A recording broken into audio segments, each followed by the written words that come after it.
కట్టకుండానే పై లోకానికి ప్రయాణం పెట్టాను. మరి నువ్వు నా తమ్ముడు ఆనమాట పోలీసులకు చెప్పి అతి ఘోరమైన తప్పు చేశావు. చూడు నాయర్, ఈ చట్టానికి కావాల్సింది కళ్ళతో చూసిన సాక్ష్యం. ఆ సాక్ష్యం ఎంతమంది చెబుతారు? ఎవరు చెప్పరు. వాడు కూడా చస్తాడు. చంపినా చంపినా న్యాయస్థానం ఒకే శిక్ష విధిస్తుంది, అమలు పరుస్తుంది. ఇన్ని తెలిసి నువ్వు తప్పు చేశావంటే ఈ తప్పులు చాలా గొప్పవాడి కడతాడు. నీలాంటి గొప్పవాడు భూమి మీద ఉండకూడదు కదా, అందుకే నిన్ను కూడా గొప్పవాడిని చేస్తా.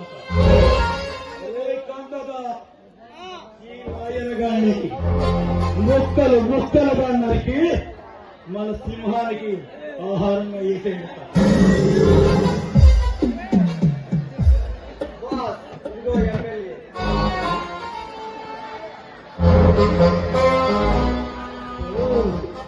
ఎమ్మెల్యే గారు నమస్కారం. నా కోసం మీరు అసెంబ్లీలో నిరాహార దీక్ష చేస్తాను బుద్ధి మరియు వాదించారంటే నేను తలుచుకుంటే ఈ నియోజకవర్గాన్ని